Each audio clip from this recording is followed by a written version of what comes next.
তো চলো এখন নিলাম শুরু করি। পানির উপর দিয়ে এই ঘোড়া দৌড় মারা ছবিটির দাম 10 লক্ষ টাকা। আমি দিব 10 লাখ, আমি 20 লাখ দিব, আমি 30 লাখ দিব, আমি 50 লাখ দিব, 60 লাখ। গরিব মানুষ এই পর্যন্তই উঠতে পারে। 70 লাখ, 70 লাখ, 70 লাখে হাওয়া টাইট হয়ে গিয়েছে। 80 লাখ, 1 কোটি, 1 কোটি, 1 কোটি 1, 1 কোটি 2, 1 কোটি 3। কংগ্রাচুলেশন, এই ছবিটা তোমার হয়ে গিয়েছে। এই নাও ছবিটির দাম 1 কোটি টাকা। চল ভাই আমরা এই ছবিটি চুরি করে নিই, তাহলে আমরা কোটিপতি হয়ে যাব।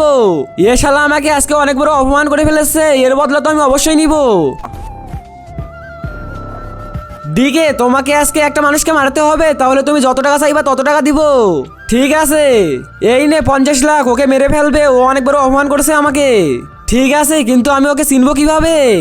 ওর কাছে একটা ছবি আছে যেটার ভিতরে ঘোড়াগুলো পানির উপরে দৌড় মারছে। ওকে এখনই মেরে দিচ্ছি।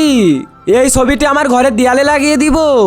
ওই ছবিটি আমাদের দিয়ে দে। দিব না, ওকে সমস্যা নেই, আমরা নিজেরাই নিয়ে নিচ্ছি।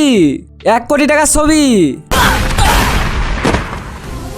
তার আগে তোমার যদি জীবনে একবার হলেও হজ করার ইচ্ছা থাকে তাহলে ভিডিওতে লাইক করে চ্যানেলটি সাবস্ক্রাইব করে দিবে, আর কমেন্টে অবশ্যই লিখে যাবে কার কার ইচ্ছা আছে। আরে ভাই আমাদের কেন মারছো? কেননা আমি সুপারি পাইছি, যার কাছে এই ছবি থাকবে তাকে মেরে দেওয়ার কথা।